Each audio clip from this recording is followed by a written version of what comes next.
दिल्ली की मुख्यमंत्री रेखा गुप्ता के अपने विधानसभा क्षेत्र शालीमार बाग में अब लोगों को नोटिस आने शुरू हो गए हैं कि भाई 15 दिन के अंदर आप मकान खाली कर दीजिए क्योंकि यहाँ पर अब बुलडोजर चलने वाला है। आपको नोटिस आ गया है? हाँ जी, नोटिस आ गया 15 दिन का जी। यहाँ पे सारी पढ़ी लिखी औरतें हैं, सबको मेल खोलनी आती है, जो ये मेल पे नोटिस भेज रही है। अच्छा, बैठे हुए थे, उनको हाथ पकड़ के ऐसे पकड़ के उठाया गया, उनके चलो यहाँ से। इसका आखिरी बार और पहली बार है, अब जी कभी आ नहीं सकती, मैं जिंदा रहूंगी, जिसका वोट तो कभी ना दूंगा। सर्दी तो सर्दी, गर्मी तो गर्मी, बारिश तो बारिश, हमारा जीना आराम कर दिया इन लोगों ने। किसी सरकार ने नहीं किया आज तक ऐसा। इलेक्शन से पहले सबको ये बोला था जहाँ झुकी वहाँ मकान, अब ये कर रहे हैं कि जहाँ मकान वहाँ मैदान, वहाँ मैदान। নমস্কার, আমার পলিটিক্স টপিক চ্যানেলে আপনাদের সবাইকে স্বাগত। যে সকল মানুষ পশ্চিমবাংলার ভাবছেন 2026-এ এই বিধানসভায় বিজেপি ক্ষমতায় আসলে সুখ স্বাচ্ছন্দ্য এবং স্বচ্ছ জীবনযাত্রা পাবেন, তাদের জন্য বিশেষ করে এই ভিডিওটা। এই ভিডিওতে তাদের কাছে আমার কিছু প্রশ্ন থাকবে, আশা করি ভিডিওটি দেখে আপনারা কমেন্টের মাধ্যমে উত্তর দেবেন।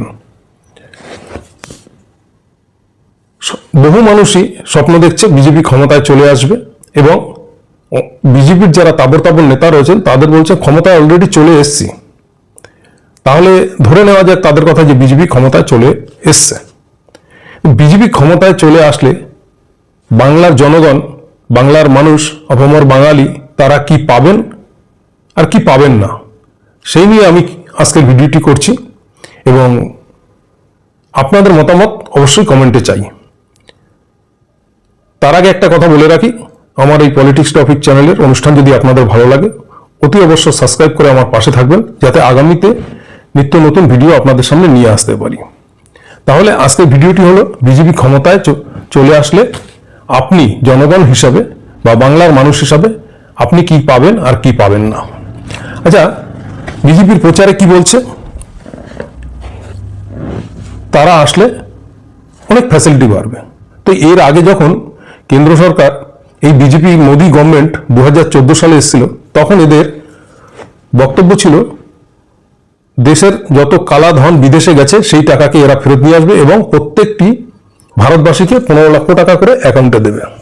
অনেকে ভেবে নিয়েছিল যে হ্যাঁ সত্যি মনে হয় একটা জীবন পাবো, 15 লাখ টাকা যদি অ্যাকাউন্টে ঢুকে যায় তাহলে আর কিছু প্রয়োজন নেই।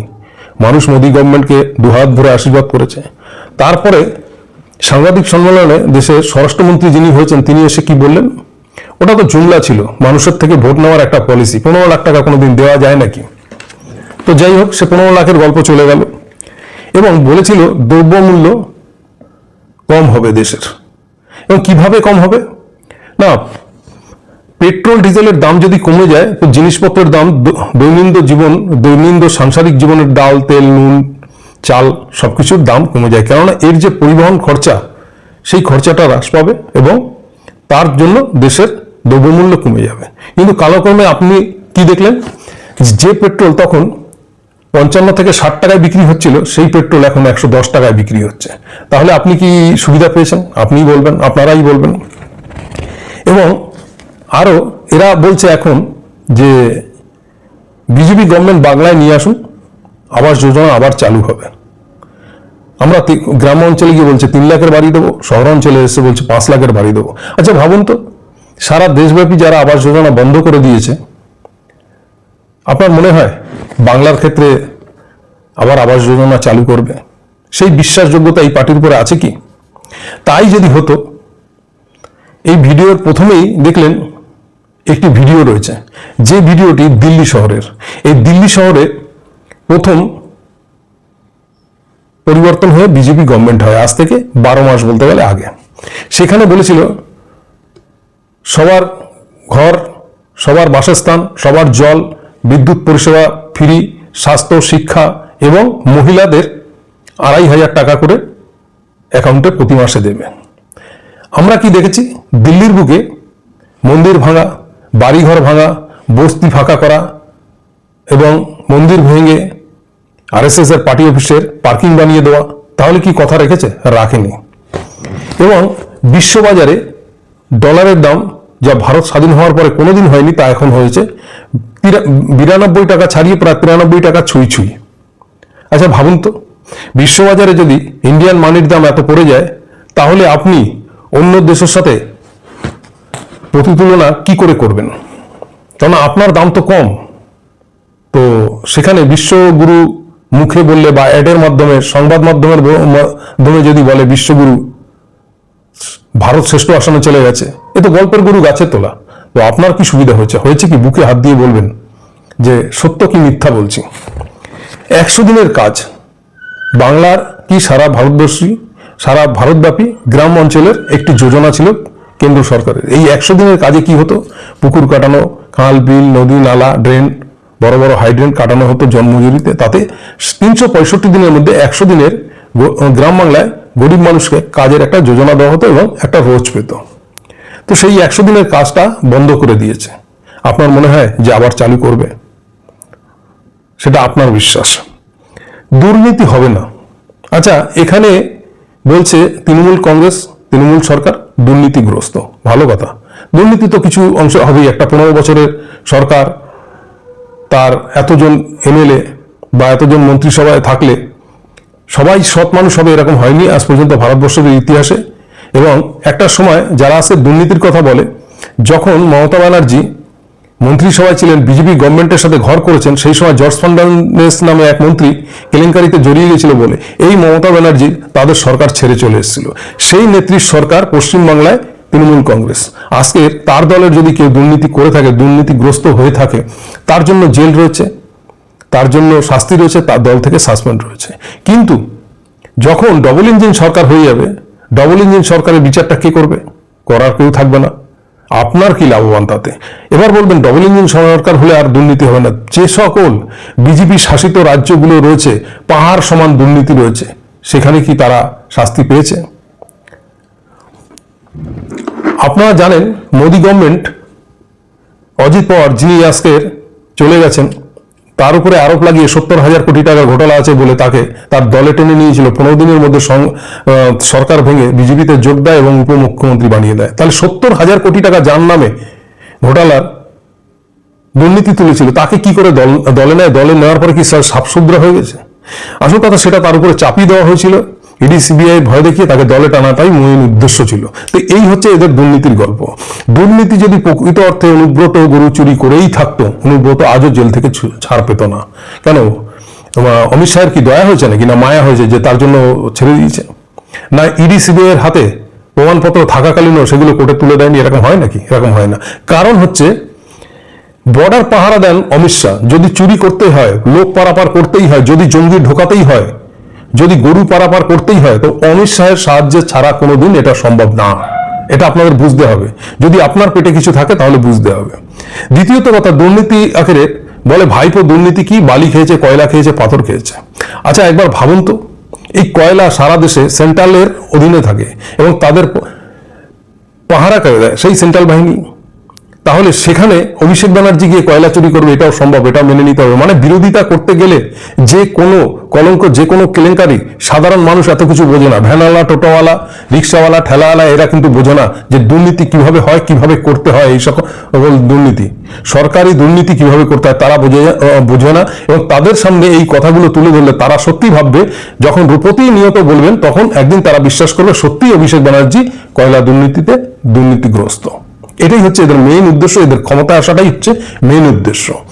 দ্বিতীয় কথা, শিক্ষা ব্যবস্থা। আচ্ছা শিক্ষা ব্যবস্থা যদি পশ্চিমবাংলার খারাপ হতো তাহলে হ্যাঁ শিক্ষায় কিছু চাকরি দুর্নীতি হয়েছে, কিন্তু কোন স্টেটে চাকরির দুর্নীতি হয়নি সেই স্টেটে একটু হাত তুলে বলবেন মোদীকে যে এই স্টেটে চাকরির দুর্নীতি হয়নি, এখানে ঢালাও চাকরি হয়েছে। কোন স্টেটে যারা এরা আসার পরে যেসব স্টেটগুলোতে এরা 10 বছর 15 বছর 20 বছর রয়েছে সেই স্টেটগুলোতে কত চাকরি হয়েছে, এগুলো একটু গুগল ঘেটে তার পরিসংখ্যানটা বলুন, তাহলে বুঝবেন যে না সত্যি বাংলায় এরা আসলে, একমাত্র বিজেপি ক্ষমতায় আসলে তবেই চাকরি হবে, শিক্ষা ব্যবস্থা ভালো হয়ে যাবে এবং চাকরি। স্বাস্থ্য পরিষেবা আমরা করোনাকালেও দেখেছি যে দিল্লি বলুন, মুম্বাই বলুন, মহারাষ্ট্র বলুন, ছত্তিশগড় বলুন, গুজরাট বলুন, মধ্যপ্রদেশ বলুন, বিহার বলুন, সেই সব হাসপাতালের অবস্থাটা কি এবং সেখানে কিরকম রোগীর পরিষেবা পেয়েছে, তার তুলনায় অনেক বেটার, অনেক ভালো পরিষেবা পশ্চিমবাংলায় পেয়েছে। দ্বিতীয়ত কথা, আয়ুষ্মান ভারত একটি কার্ড আছে বিজেপির, যার মারফত আপনি 5 লক্ষ টাকার চিকিৎসা পাবেন, এরকমই স্বীকৃতি হিসাবে সেই প্রকল্পটি প্রধানমন্ত্রী। এবং বলছে আমরা ক্ষমতায় আসিনি বলেই, বিজেপি বলছে আমরা ক্ষমতায় আসিনি বলে সেই আয়ুষ্মান ভারত চালু হতে দিচ্ছে না মমতা ব্যানার্জি বাংলায়, মেনে নিলাম। কিন্তু বিশ্ব ব্যাংক, রিজার্ভ ব্যাংক থেকে শুরু করে কেন্দ্রের কাছে চিঠি করেছে যে 12 লক্ষ কোটি টাকা 12,000 কোটি টাকা দেনা এই আয়ুষ্মান ভারতের ট্রিটমেন্টের, এক পয়সাও সরকার তাদের পেমেন্ট করেনি, যার জন্য কোনো মানুষ এখন আয়ুষ্মান ভারতের পরিষেবা পাচ্ছে না, বন্ধ টোটালি। দ্বিতীয়ত কথা হচ্ছে গিয়ে বেকারত্বের কথায় যদি তুলে ধরি, অন্য সব যেগুলো বিজেপি শাসিত রাজ্য রয়েছে, সেখানে বিহার হোক, উত্তরপ্রদেশ হোক, মধ্যপ্রদেশ হোক, সেখানকার থেকে অনেক কম বেকারত্ব পশ্চিমবাংলায়, পরিসংখ্যান যেটা বলছে, এবং সার্ভেতে রিপোর্টে যা উঠে এসছে সেটা কেন্দ্র সার্ভে রিপোর্ট। শিল্প হবে তো, শিল্প যদি হতো তাহলে এই যে কিছুদিন আগে আপনারা দেখেছেন, এতই যদি এদের শিল্প, আজকে 10 বছর ধরে বিহারে কটা শিল্প এসছে, কেন লালু প্রসাদ যাদবের ছেলের চিৎকার করে বলতে হয়েছে যে একটা শিল্প নেই, কোনো কলকারখানা নেই, বিহারের সব মানুষ পরিযায়ী শ্রমিক হয়ে ভিন রাজ্যে গিয়ে কাজ করে খাচ্ছে, এবং পশ্চিমবাংলায় বিশেষ করে বেশি লোক এখান থেকে কর্মসংস্থানের জন্য যাচ্ছে। তো বিহারে শিল্পর দরকার, কারখানার দরকার, কলকারখানার দরকার কেন বলেছে? তাহলে তারা কেন সেই রাজ্যটা যখন শাসন করছে সেখানে কেন শিল্প নিয়ে যাচ্ছে না? কেন বাংলার উপরে কি দরদটা একটু বেশি, যে এখানটা পেলেই তবেই সে শিল্প আনবে, কারখানা আনবে? করবে কারা করবে? আদানি, আম্বানি, এদের তো ভারতীয় সেই ব্রিটিশ আমল থেকে যেসব ব্যবসা এবং কংগ্রেস আমলে যেসব ব্যবসাগুলো ছিল, সেই ব্যবসাগুলি এদের হাতে উৎপাদন করে এদের হাতে তুলে দেওয়া হয়েছে, আরো সেখান থেকে কর্মচারী ছাঁটাই হয়েছে। এই মোদির জামানায় 10 বছরে 4.5 লক্ষ কর্মচারী ছাঁটাই হয়েছে, চাকরি তো দূরের কথা, এবং বলেছিল 2 কোটি চাকরি দেবে বছরে। ক কোটি চাকরি হয়েছে বাংলায় কেন্দ্র সরকারের 10 বছরে? বছরে 2 কোটি, তো 10 বছরে 2000 বাংলায় কেন্দ্র সরকারের চাকরি হয়েছে বলতে পারবেন? তাহলে বাংলায় আসলে পরেই লক্ষ লক্ষ চাকরি হবে এরকম স্বপ্ন আপনাদেরকে দেখাচ্ছে, আর আপনারা ভেবে নিচ্ছেন সত্যি বাংলায় যদি মোদী সরকার আসে তাহলেই বেকারত্ব চলে যাবে, ঘরে ঘরে চাকরি পাবে। ধরে নিলাম ঘরে ঘরে চাকরি পাবেন, এরা বলছে। এর থেকে ছোট রাজ্য ত্রিপুরা, সেখানেও তো কথা দিয়ে এসেছিল যে 10,000 শিক্ষককে, 10,026 জন শিক্ষককে বামফ্রন্ট তাদের চাকরি থেকে বের করে দিয়েছে, বরখাস্ত করে দিয়েছে, আমরা ক্ষমতায় আসার 7 দিনের মধ্যে তাদেরকে ফিরিয়ে নেব। আজকে ক্ষমতায় এসছে 10 বছর হতে গেল, কেন একজনকেও ফিরিয়ে নেয়নি? সে প্রশ্নও তো থেকে যায় না? সেই প্রশ্ন করা অপরাধ না? দিল্লিবাসীর মতন ক্ষমতায় আসার পরে কপাল থাপড়াবেন আর বলবেন মমতা ব্যানার্জির সরকারই ভালো ছিল, কিন্তু তখন কপাল থাপড়ে কি হবে? দ্বিতীয়ত কথা হচ্ছে গিয়ে, যত বর্ডার সীমান্ত এলাকা রয়েছে সেগুলো পাহারা দেওয়া, সিকিউরিটি বাড়ানো এবং দেশের প্রতিরক্ষা কারা সামলায়? কেন্দ্র সরকার। সেখানে তারা যদি নড়বড়ে না হয়, তাদের যখন এই মোদি গুজরাটের মুখ্যমন্ত্রী ছিল, তখন যখন তিনি প্রশ্ন করেছিলেন মনমোহন সিংকে যে দেশে কেন জঙ্গি হামলা হবে, এর একমাত্র দায়ী প্রধানমন্ত্রীকেই জবাব দিতে হবে। তাহলে আজকের এতগুলো এই 10 বছরে জঙ্গি হামলা হলো, কেন প্রধানমন্ত্রী উত্তর দেবে না? কেন জবাব দেবে না? কেন কোনো রাজ্য সরকারের উপর দায় ঠাকাবে? এদের রাজ্যপাল, এদের বিজেপি গভর্নমেন্টের রাজ্যপালই বলছে মোদির কারণেই এইসব জঙ্গি হামলাগুলো হয়েছে, এবং দেখা গেছে তারপরে তাকে বরখাস্ত করেছে, তার মুখ বন্ধ করানো হয়েছে, এরকম অনেক। এখানে দেখেছি আমরা জগদীপ ধনকর খুব বিজেপির চাটুয়াগিরি করত, এই নিয়ে একটা দ্বন্দ্বও চলছিল তার সঙ্গে। যখন সেই লোকটি দেখলো যে না, এটা তো ভুল করছি আমার দেশে, তিনি একটা বক্তব্য রেখেছিল এই জগদীপ ধনকর চাষিদের উপলক্ষে, যে দেশের প্রধানমন্ত্রী বিশ্বগুরু হয়, সেই দেশের চাষিদের চোখে কেন জল থাকবে, কেন তারা অনাহারের দিন কাটাবে, কেন তাদের আত্মহত্যা করতে হবে, এর জন্য দায়ী বিশ্বগুরু। এই কথাটুকু শুধু বলেছিল বলে আজকে তাকে নির্বাসনে চলে যেতে হয়েছে। জগদীপ ধনকরের নাম মুছে দেওয়া হয়েছে ভারতবর্ষের রাজনীতির থেকে। ভাবতে পারেন একবার, শুধু কারো চাটোয়াগিরি করবেন, এবং হয়তো আপনাদের মমতা ব্যানার্জিকে পছন্দ হচ্ছে না, তৃণমূল সরকারকে পছন্দ হচ্ছে না, হতে পারে, কিন্তু সত্যটাকে মিথ্যে করে আপনি কতটা লাভবান হবেন? কি ভাবছেন বিজেপি গভর্নমেন্ট আসলে আপনাকে মাথায় তুলে নাচবে, আপনার সম্মান বাড়বে, আপনার হিন্দুদের দেখে দুবেলা লোক সালাম ঠুকবে? তার প্রমাণ এখনই দিচ্ছি। তাই যদি হতো, তাহলে যখন টিকিট বন্টন চলছে তখন কেন আজকে সারা জায়গায় এত বিজেপির মধ্যে বিরোধ হচ্ছে, এত বিরোধিতা হচ্ছে, যে চোর চাপাটা চিটিংবাজ টাকা খেয়ে তাদেরকে, দুর্নীতিগ্রস্ত মানুষকে আজকে বিজেপিতে বাংলায় টিকিট দিচ্ছে? এটা কিন্তু আমার কথা নয়, বা কোনো তৃণমূল কংগ্রেস কর্মী বা নেতার কথা নয়, এটা আপনাদের বিজেপির কর্মী এবং নেতা, কিছু নেতাদেরই বক্তব্য। এবং তারাই বলছে এই দলটা কামিনী কাঞ্চনের, এই দলটা ভোগ বিলাসের, এই দলটা সাধারণ মানুষের কথা ভাবে না। এ কারা বলছে? এটা কিন্তু বিজেপির কর্মী এবং নেতারাই বলছে। তাহলে এই জিনিসগুলো আপনারা একটা সরকারকে শুধু এদের কথায় পড়ে দোষারোপ করে আজকে সরিয়ে দিয়ে আপনি কি পাবেন? আপনি তো বাংলার মানুষ সবার আগে, আপনার তো একটা ফ্যামিলি আছে, আপনার ঘরে ছেলে মেয়ে আছে, তাদের ভবিষ্যৎ আছে, কি পাবেন? ডেটা দেখবেন যে এই 15 বছরে মমতা ব্যানার্জির সরকার পশ্চিমবাংলায় কত জনকে চাকরি দিয়েছে, কতটা চাকরি হচ্ছে, কি শিল্প হচ্ছে, কি উন্নতি হচ্ছে, কি রাস্তাঘাট হয়েছে। উন্নয়নের দিক থেকে যারা আজকের বড় বড় লম্ফজম্প কথা বলছে, গুজরাট দেখুন, দিল্লি দেখুন, পরিস্থিতিটা দেখুন, সেখানকার সরকার, পূর্বের সরকার 200-400 কোটি টাকা, 2000-4000 কোটি টাকা কিন্তু ঋণ রেখে যায়নি সেখানকার মানুষের মাথার উপরে।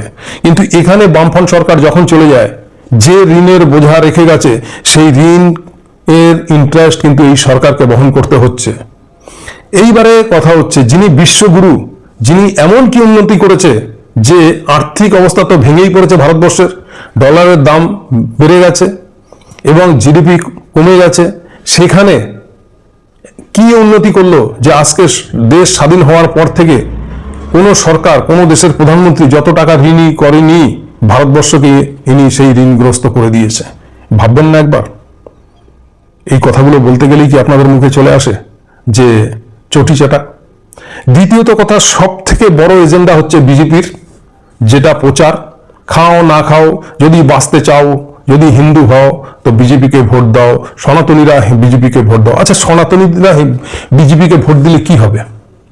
কি হবে? লাভটা কি হবে? এই যে দুর্গাপুজোয় মমতা ব্যানার্জি প্রত্যেকটা পুজোতে 1,10,000 টাকা দিচ্ছে, তখন কি বিজেপি গভর্নমেন্ট আসলে 10 লাখ করে দেবে? না, দেবে না। তখন এই পুজো এরকম ভাবে হবে তো? তখন এই অর্থ সাধারণ মানুষের মধ্যে ছড়াবে তো? আশা করি হবে না।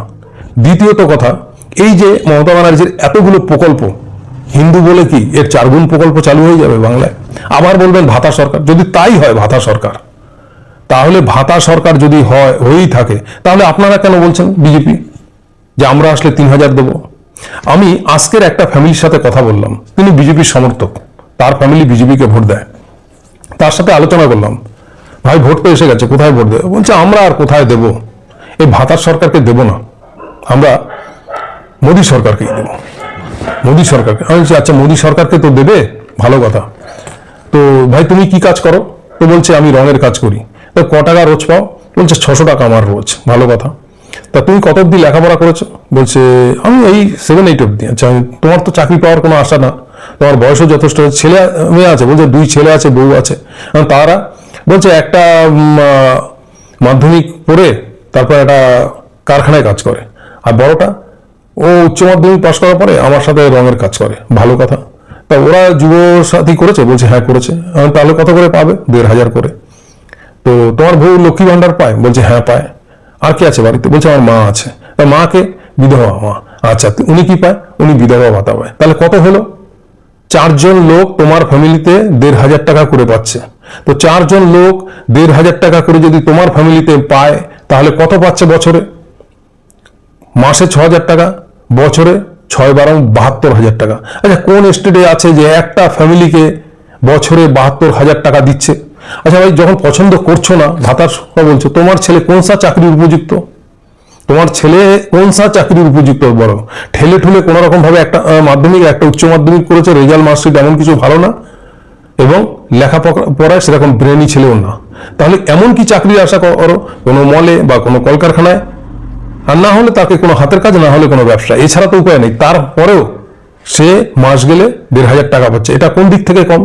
না, সেটা তো খুবই ভালো, এবং বছরে 72,000 টাকা একটা ফ্যামিলিতে আসলে অনেক কিছুই হয়। বলছি তুমি তো ঘরের গার্জিয়ান, তুমি ইনকাম করে 72,000 টাকা তো দূরের কথা, 12,000 টাকা প্রতি মাসে তোমার স্ত্রী, এই বছরে তোমার স্ত্রীর হাতে তুলে দিতে পারো, বা এক্সট্রা 6,000 টাকা তোমার স্ত্রীর হাতে তুলে দিতে পারো? বলছে না। তো এই হচ্ছে পরিস্থিতি। এই হলো পরিস্থিতিতে আপনারাই ঠিক করবেন যে এই গভর্নমেন্টটাকে ছুঁড়ে ফেলে দিয়ে বিজেপিকে আনলে আপনি কি পাবেন, সেই সিদ্ধান্ত আপনার, সেটা আপনার ইচ্ছা, আপনার জনমত, আপনার রায় আপনি দেবেন। কিন্তু তার সাথে হিন্দুত্বর কি সম্পর্ক আছে? যখন 2014 সালের আগে কি আপনি হিন্দু ছিলেন না? বড় প্রশ্ন। এবং তখন কোন মুসলিমটা আপনার গলাটি টেপে ধরেছে এসে। রাষ্ট্রবাদী মুসলিমদের এই দেশ থেকে তাড়াবে বা তাদের অধিকার কেড়ে নেবে আছে কেউ? কোনো মায়ের লাল গল্পের গরু গাছে তোলা? হ্যাঁ, একটা জিনিস হবে, আপনি বেফালতু খান না খান, আপনার কিছু হিন্দুত্ব ধুয়ে উপকার হোক না হোক, এই হিন্দু মুসলিমের লড়াইটা এরা ক্ষমতায় আসলে হবে এবং দাঙ্গা হাঙ্গামা হবে। আর দাঙ্গা হাঙ্গামা হলে এক পক্ষরই শুধু ক্ষতিগ্রস্ত হয় এরকম না, কারো হয়তো একটু বেশি ক্ষতিগ্রস্ত হবে, কারো একটু কম ক্ষতিগ্রস্ত, কিন্তু আলটিমেটলি ক্ষতিগ্রস্ত হবে এই বাংলার মানুষ। এই হবে ধর্মীয় সমীকরণের রাজনীতিতে এই অবক্ষয়টাই নেমে আসবে। এবার কি করবেন না করবেন সিদ্ধান্ত আপনার, আপনি, আপনার রায়, আপনার ভোট, আপনার ব্যবহার, আপনার পরিচয় সবটাই আপনাদের উপরে নির্ভর করে। এবং আশা করি এই ভিডিওতে বলার কথা তো অনেক কিছু ছিল, আর বড় করা সম্ভব না, এখানেই সমাপ্তি করছি। এবং ভালো মন্দ কমেন্ট এর মাধ্যমে আপনারাই উত্তর দেবেন যে আপনাদের কথাগুলো উপযুক্ত মনে হলো কিনা, যুক্তি আছে কিনা কথায়। সেইভাবে আপনারা এই ভিডিওটি সম্পূর্ণ দেখবেন, এটা আপনাদের কাছে রিকোয়েস্ট। এবং আশা করি আপনারা প্রত্যেকে কমেন্টের মাধ্যমে জানাবেন আমি যে কথাগুলো বললাম কতটা যুক্তিসম্পন্ন। কেননা আর কিছুদিন পরেই ভোট, সিদ্ধান্ত আপনার। জয় হিন্দ, বন্দে মাতরম।